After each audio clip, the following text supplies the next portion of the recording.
Pak? Waktu itu ada weekdays, ada weekend. Jadi untuk FYP di TikTok itu ada dua.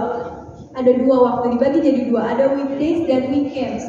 Kalau weekdays itu dari jam 6 sampai jam 9. Kalau sorenya itu dari jam 4 sampai jam 6 sore. Kalau di weekend itu lebih banyak, ada dari jam 7, jam 1, dan jam 4. Kalau misalkan kita analisa bersama di sini, kira-kira kenapa sih jam segini? Jam-jam segitu tuh waktu jalan santai, scroll TikTok, sosial media gitu. Betul sekali. Jadi untuk audiens saya itu dominan waktu luang di weekdays adalah dari jam 6 sampai jam 9. Jadi mereka baru berangkat kerja, naik KRL, naik kereta, sambil scroll TikTok, naik bis sambil scroll TikTok. Itulah kenapa kalau misalkan saya mau upload pagi, saya akan upload dari jam 6 sampai jam 9. Tapi kalau saya mau upload sore, saya akan nunggu orang-orang pada pulang kerja, lagi macet-macetan di Jakarta. Jadi saya upload dari jam 4 sampai jam 6 karena trafiknya sangat tinggi. Kalau di weekend, saya biasa upload itu siang. Kalau dari jam 7 sampai jam 10 itu biasanya saya upload di jam 9. Karena ternyata audiens saya baru bangunnya jam 9. Jadi kalau saya upload jam 7 nggak ada yang bangun. Atau di weekend saya uploadnya di malam. Malam hari itu dari jam 4 sampai jam 7. Saya sempat upload di siang, tapi kalau di siang itu kadang naik, kadang turun. Mungkin audiens saya kadang-kadang kalau di weekend tidur siang, mungkin juga enggak. Nah itu bisa kita lihat kalau misalkan kita udah tahu audiensnya tuh kayak gimana. Boleh di next Pak. Audiens ini dibagi menjadi beberapa kategori, dari demografi, geografi, dan psikografi. Ini yang harus kita tahu. Di demografi itu kira-kira usia, jenis kelamin, sama pendidikannya itu kayak gimana? Kalau di audiens saya biasanya itu 20 sampai 35 tahun. Maka audiens saya itu orang-orang yang produktif untuk bekerja. Jadi saya harus upload di sela-sela mereka sedang istirahat. Kalau saya upload pas lagi mereka kerja nggak akan naik. Kalau di geografi itu ada wilayah sama lokasi. Saya lebih cenderung ke wilayah. Audiens saya dominan itu di kota Jakarta dan Bekasi.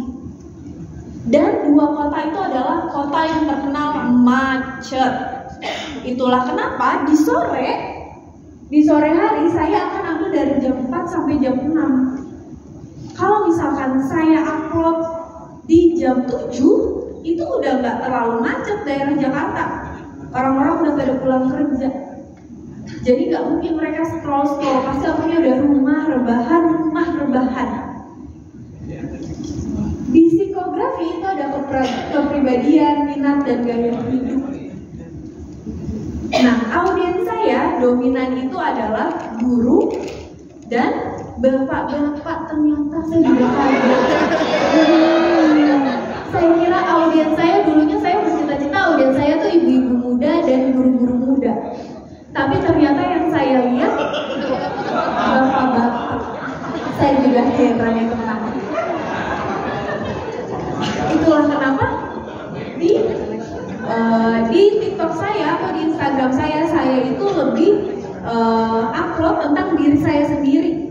Jadi kalau misalkan saya mau mengedukasi sesuatu, saya bukan pakai cerita atau album tulisan saja atau suara storytelling dengan anak-anak yang saya tampilkan anak-anak saya itu enggak, karena nggak akan naik.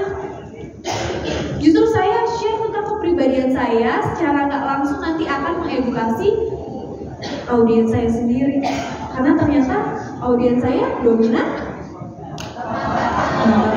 Tapi bapak-bapak di sini juga follow saya kan nih?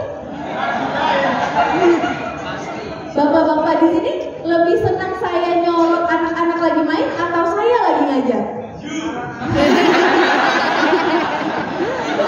Terima kasih Pak. Itulah kenapa video saya naik. Kalau saya video edukasi tentang diri saya sendiri. Jadi saya harus mencontohkan dengan diri saya sendiri. Walaupun ceritanya punya orang lain nih, tapi saya nggak bisa ceritain langsung tentang orang lain. Atau tentang kehidupan sehari-hari, a day in my life biasanya kalau sekarang orang bilangnya. Dari berangkat ngapain, di sekolah ngapain, pulang kerja ngapain, itu a day in my life sehari-hari. Nah kalau saya nggak naik tuh kayak gitu. A day in my life saya langsung harus buka saya ini, datang ke sekolah. Saya nggak bisa saya nyorotnya sekolah saya nih, nggak bisa, nggak akan naik ke video. Jadi kalau mau ada in my life harus saya. Minat dari audiens saya adalah diri saya sendiri, bukan tentang keseharian saya. Mungkin beda sama netizennya Ria Ricis. Ada yang nggak tahu di sini Ria Ricis? Kalau Ria Ricis mungkin audiensnya tertarik atau minatnya itu tentang kesehariannya dia, makanya dia sering bikin vlog. Sama kayak Atta Halilintar. Nah, dia biasanya bikinnya vlog tentang kehidupannya dia. Kenapa? Karena minat orang-orang adalah melihat hidupnya bersebelas orang tuh ngapain aja. Bukan tertarik sama si Atanya, tapi kesehariannya gimana. Itulah yang dijual sama si Atta, vlognya. Karena dia udah tahu nih audiensnya suka apa. Oke? Kita next Pak.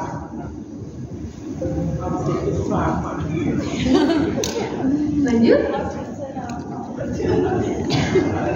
Nah di akhir TikTok ini juga ada yang namanya durasi. Sekarang saya tanya, kira-kira kenapa ibu bapak lebih senang buka TikTok daripada nonton YouTube? Karena lebih singkat, lebih pendek, dan ini juga ternyata dibuktikan oleh survei 24% waktu Gen Z di Indonesia digunakan untuk nonton YouTube. 90% suka fitur video singkat. Jadi dulu yang suka nonton vlog sampai 1 jam 30 menit, nonton Deddy Corbuzier 30 menit sampai 1 jam, sekarang lebih suka nonton video pendek. Dan internet kita, sosial media kita itu didominasi sama Gen Z. Jadi ibu bapak kalau mau naik cari tahu karakter Gen Z bakalan kayak gimana, sukanya tuh apa. Video pendek mengambil alih sosial media. 70% masyarakat senang video pendek. 70% masyarakat senang video pendek. Berarti 70% itu bukan cuma anak-anak aja, tapi sampai orang dewasa pun sukanya video pendek. Makanya kenapa saya kalau mau buat video itu maksimal banget di 1 menit, itu udah maksimal. Biasanya saya buat video itu antara 35 sampai 55 detik. 55 detik itu udah mentok saya maksimal. Diusahakan nggak sampai 60 detik, nggak sampai 1 menit. Bahkan ibu-ibu, bapak-bapak di sini kalau ngelihat 5 detik udah nggak seru aja langsung scroll nggak?